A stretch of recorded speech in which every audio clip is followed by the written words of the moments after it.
A mídia inteira está a reagir a essa derrota do Real Madrid contra o Manchester City, em que Vinícius Júnior nem viu a cor da bola. Então, manos, deixa aqui ver o que é que eles viram, né? O que é que os estrangeiros, eu também sou estrangeiro, não sou brasileiro, mas como é que a mídia estrangeira está a reagir aqui a essa humilhação que o Real Madrid passou contra o Manchester City, mano. Não esqueça de deixar o teu like, se inscreve no canal para mais vídeos como esse. Eu tô acordado aqui de madrugada para gravar isso para vocês. Espero que vocês se inscrevam e até deixem o like aqui para recompensar. Então bora reagir a isso.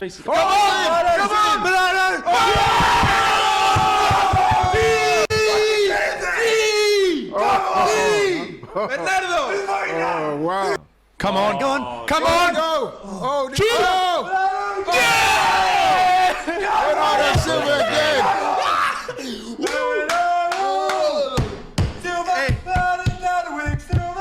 What a game that guy's having. Unbelievable. Let's go! Let's go! Come on! And kick to City. Akanji! Is it a kanji? It looks like it is. Yes, now, hey. No. Oh gosh. But whoever it was, It's 3-0. it's 3. Oh, what a goal! Oh, that is amazing. That is amazing. Game, and Laurie gave me the look when I said that we could have turned them over if we wanted to. I can't really remember.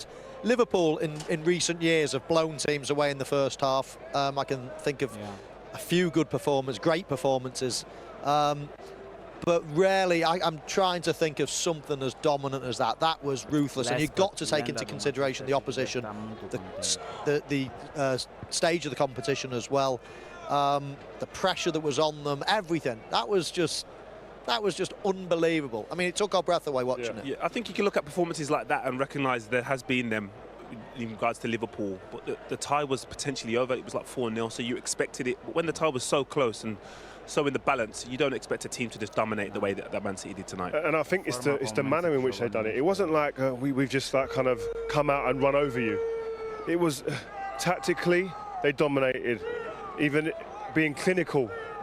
And they had their foot on their throat, and it was like they were just stamping on their throat, just keeping it there and positioning them where they wanted them around the pitch, and then bang, goals, clinical at the right time. They were mesmeric at times, but they took your breath away today, and we were sitting there in that studio going, how do you beat these guys? Yeah. How could you get away from being penned back and just drain the life out of you? I played against a Pep Guardiola side, which arguably I think is the best club side ever, in Barcelona when they had Messi and they won a Champions League and they beat us. This team, they've got to win. They've got to win this title, and maybe a couple of times. But they're on route, I think, to be classed alongside teams like that if they continue in this vein of form. 3 back-to-back Premier Leagues, a potential treble in the waiting, and then when do they stop? And it's no coincidence, I don't think, the two teams that you're talking about there are managed by Pep Guardiola. I mean, yes, people can talk about great players. I've played in a team with a collection of the greatest players. It doesn't necessarily mean success. This man is an absolute genius. I mean, tactically, he is off the scale. Remarkable. Should we have a look at the goals? Let's do it, Jake. Right. Really want to win free kicks. They want to play quick, you know, they get the ball down and play quick, and I just thought he's going to have to sharpen up, take less touches when he comes to this club. And boy, has he adapted. I mean, fair play to him, a real football brain. He's still got those attributes that were great, but he's adapted to this style of play as well. But that's also where the credit goes to Pep Guardiola and his coaching staff for having the patience, for seeing him play a certain way at Aston Villa, knowing he can play a certain way at Manchester City, having that long-term vision. It's a team effort to turn a player into the sort of player that Yeah, and that's meticulous recruitment as well, because he's seen something, he's thinking this is going to be different to what I've had before, and he's bringing something else. And then we see Raheem Sterling was the player playing before him. He was a very different player, but he's seen something in Jack. He's thought this could bring something, another dimension to this team. And it's definitely retaining the ball, holding the ball and bringing players to him, which is going to release other players into spaces. Gundogan, for instance, flies into them pockets that he leaves where players dragged out towards Jack. And Gundogan, whether it's him, whether it's Rodri sometimes that comes up there, whether it's Kevin De Bruyne, it's not just about him, it's what he does when he gets the ball that it triggers other people. And I think it's and you look at the depth of this squad, by the way. Mahrez, can't get in this team. Yeah, Phil Foden. Phil Foden can't get in this team. Alvarez. Alvarez, a World Cup winner, comes on and scores. Like, their depth is just like, wow. Yeah, remarkable. Jack Grealish, just transferable skills. Obviously, they recognised what he was doing at Aston Villa and thought, well, if we can get into them situations more often than not for Man City, in the greatest respect to Aston Villa, you're going to be playing with better players and have more options. So, credit to all parties all round. Shall we have a look at 3-0? It goes down as an own goal. The studio, I mean, incredible desire, total domination. They've absolutely taken the game away from Real Madrid. And we're talking about a team steeped in history, a club steeped in history, that understand this tournament, got great players, experienced players on their team, being made to look like players that are kind of rabbits in headlights, who don't understand what this game is. And they've been this has been a battering, isn't it? We've been sitting here just gasping at times, the way that they've kept the ball but also created so many opportunities. I simply don't know how you can play against this team, this Manchester City team, when they're playing this well. What can you do? I mean, we can try to pick holes. Maybe Camavinga there, he doesn't get back in. In fact, he comes out and presses the ball. Probably needs to stay in the left back position.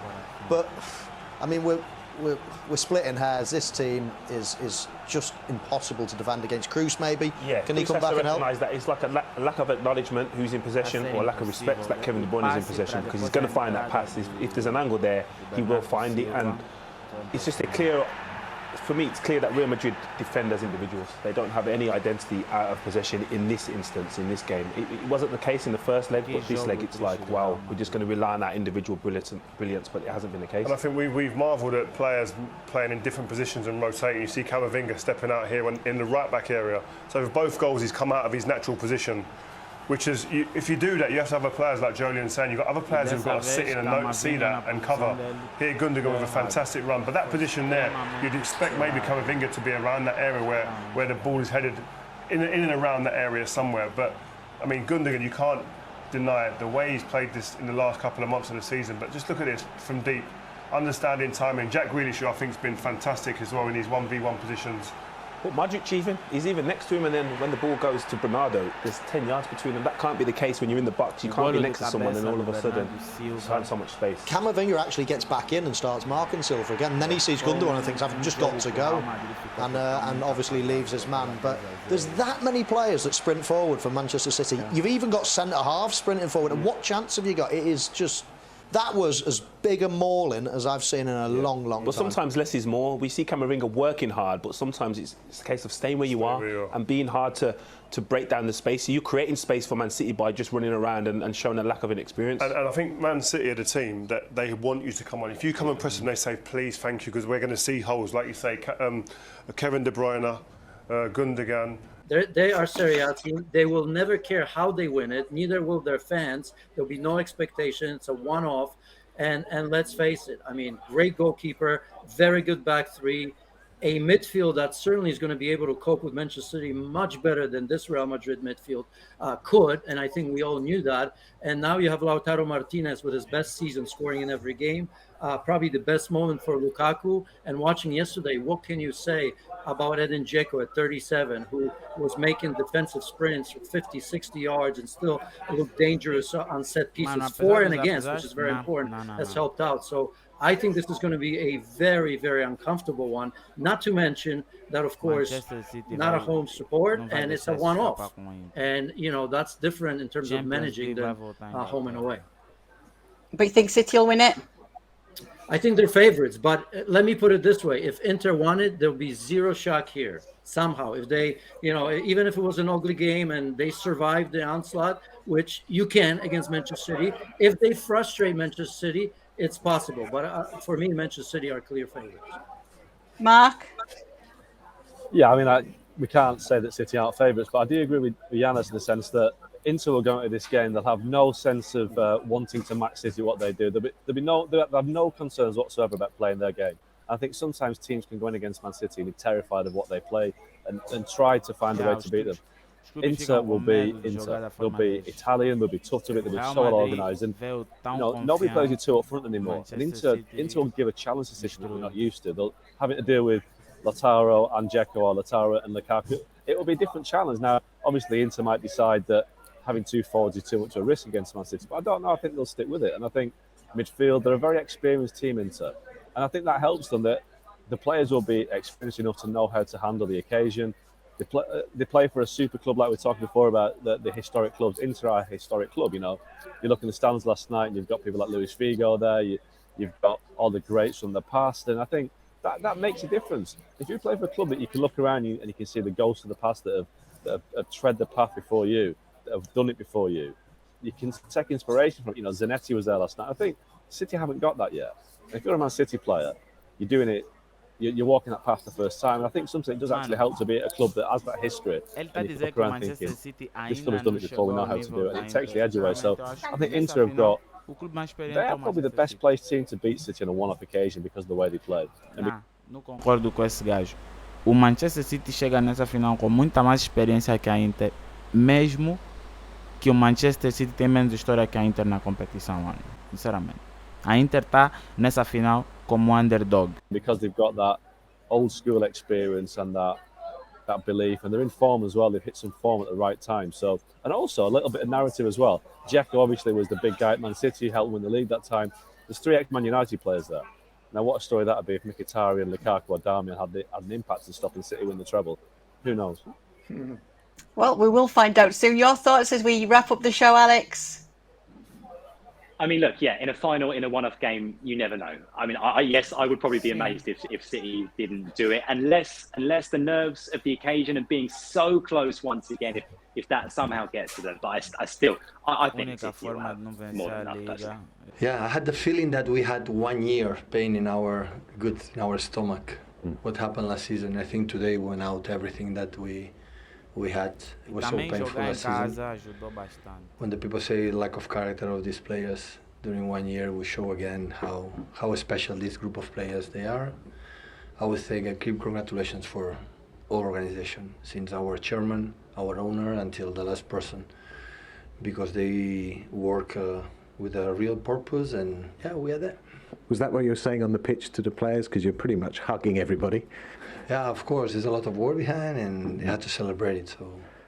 So when you reach the final Champions League, you have to celebrate it. Unfortunately, we don't have time because on Sunday we'll have the chance to win the Premier League. But, terrible problem, yeah. Yeah, no, it's not a terrible problem. It's nice, but of course tomorrow we'll be with the families all together in the breakfast, and 1 day off, and we prepare the game on Sunday. É isso, manos. Sinceramente, Real Madrid eliminado. Vocês já viram aqui o que é que a Europa está a falar desse jogo, porque não sei no Brasil, mas foi uma humilhação e, manos, agora é só ver até onde isso vai chegar, porque se você tem gostado do vídeo, deixa o teu like, se inscreva no canal, deixa aí nas tuas opiniões nos comentários que clube vai vencer a Champions League. Quero saber de você. Eu acho, não tem como. Inter vai vencer essa coisa.